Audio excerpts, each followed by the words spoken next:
Assalamualaikum warahmatullahi wabarakatuh. Perkenalkan, nama saya Ramadanti. Saya dari Prodi Pendidikan Ekonomi Universitas Pancasakti Kampus di Bekasi. Di sini saya akan mempresentasikan tugas UAS saya mata kuliah Ekonomi Syariah dengan materi zakat. Langsung aja kita ke penjelasannya. Pengertian zakat itu sendiri adalah zakat berasal dari kata zaka yang artinya suci, baik, berkah, tumbuh, dan berkembang. Di dalam zakat terkandung harapan untuk memperoleh keberkahan, kebersihan jiwa, dan menumpukan kebaikan. Itulah mengapa disebut dengan zakat. Makna tumbuh dan berkembang dalam zakat artinya dalam menunaikan zakat akan menghasilkan banyak pahala. Sementara itu, makna suci dalam zakat dimaksudkan sebagai sarana untuk mensucikan jiwa dan pencuci dosa-dosa yang telah lalu.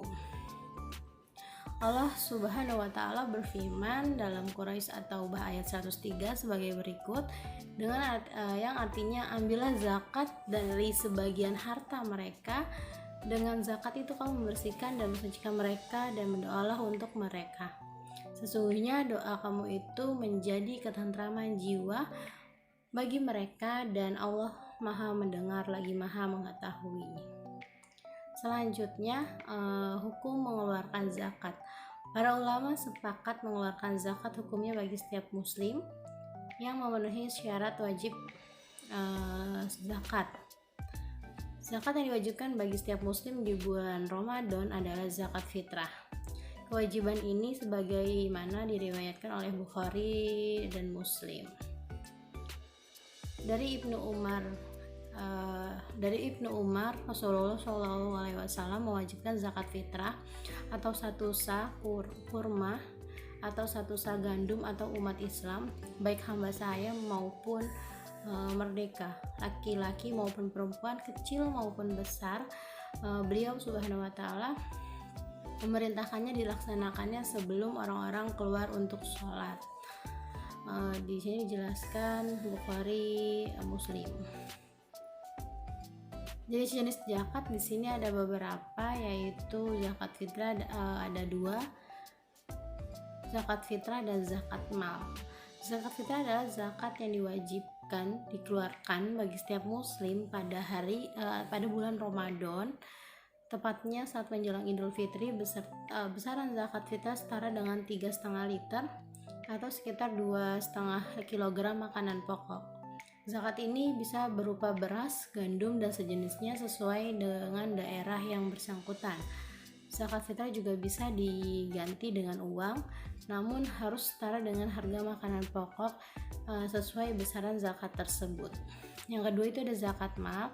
Zakat mal atau zakat harta adalah zakat yang wajib dikeluarkan seorang muslim sesuai dengan nisab dan haulnya.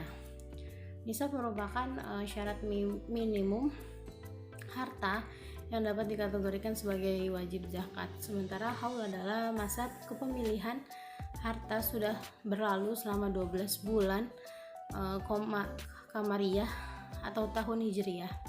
Tidak ada batasan waktu dalam mengeluarkan zakat mal, artinya bisa dikeluarkan sepanjang tahun ketika syaratnya sudah terpenuhi. Zakat jenis ini akan melahirkan banyaknya jenis zakat lainnya, diantaranya zakat penghasilan, perniagaan, pertanian, pertambangan, hasil laut, hasil ternak, hasil temuan, obligasi, tabungan emas, dan perak lain sebagainya.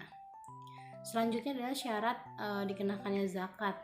Seperti dilansir dalam situs Simbasnas Kabupaten Semarang, secara umum wajib zakat terdiri dari 5 syarat. Yang pertama itu adalah Islam. Ketentuannya telah menjadi jelma para ulama bahwa ibadah zakat tergolong sebagai upaya pembersihan bagi orang Islam. Hal ini merujuk pada perkataan Abu Bakar As-Siddiq. Ini adalah kewajiban sedekah zakat yang telah diwajibkan oleh Rasulullah SAW atas orang-orang Islam. Orang yang mengeluarkan zakat atau disebut muzaki adalah orang muslim, yaitu kafir tidak dikenakan zakat. Yang kedua adalah merdeka. Zakat tidak wajib atas budak walaupun mereka adalah budak mudabar, mualak, dan mukatab.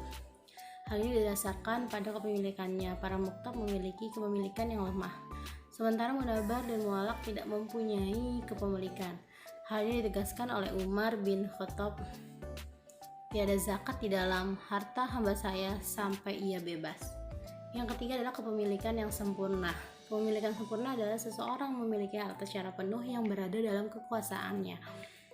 Orang tersebut bebas melakukan apa saja terhadap hartanya tanpa tersangkut hak orang lain. Tidak ada kewajiban zakat atas harta yang tidak dimiliki secara sempurna seperti harta yang diperoleh dari hutang, pinjaman, atau titipan. Yang keempat adalah nisab. Nisab adalah jumlah harta yang dimiliki selain kebutuhan pokok rumah, pakaian, kendaraan, dan perhiasan yang dikenakan. Telah melebihi batas minimal wajib zakat yaitu 9192 gram emas 24 karat. Nisab juga diartikan sebagai nama qatar tertentu dari harta yang wajib dizakati. Harta yang tidak mencapai satu nizab tidak terkena wajib zakat. Yang kelima adalah yang terakhir adalah haul. Yang terakhir adalah haul, merujuk pada hadis yang diperkuat dengan atsar sahih dari para khalifah dan sahabat yang lain, bahwa harta yang belum mencapai haul 1 tahun tidak wajib untuk dikenakan zakat. Maka dari itu, harta yang belum genap sampai haul tidak perlu dizakati. Selanjutnya adalah yang terakhir, golongan penerima zakat. Zakat ditunaikan untuk disalurkan kepada golongan orang yang berhak menerima zakat atau disebut dengan asnaf. Berdasarkan Quraisy At-Taubah ayat 60, terdapat 8 golongan orang yang menerima zakat, antara lain adalah fakir, miskin, amil, mualaf, rikab, gorimin, fisabilillah, dan yang terakhir adalah ibnu sabil. Fakir adalah orang yang hampir tidak mempunyai apa-apa sehingga menyebabkannya tidak mampu memenuhi kebutuhan pokok hidup. Yang kedua adalah miskin, orang yang memiliki harta namun tidak cukup untuk memenuhi kebutuhan dasar.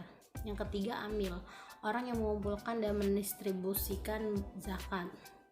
Yang keempat mualaf, adalah orang yang baru masuk Islam dan membutuhkan bantuan untuk menguatkan tauhid dan syariah. Yang kelima adalah rikab, adalah budak atau hamba saya yang ingin memerdekakan diri sendiri.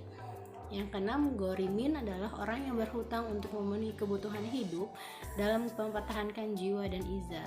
Yang ketujuh adalah fisabilillah, adalah orang yang berjuang di jalan Allah seperti dakwah, jihad, dan semacamnya. Dan yang terakhir ada ibnu sabil, adalah orang yang kehabisan biaya dalam perjalanan ketaatan kepada Allah. Cukup sekian presentasi dari saya, kurang lebihnya mohon maaf. Wassalamualaikum warahmatullahi wabarakatuh.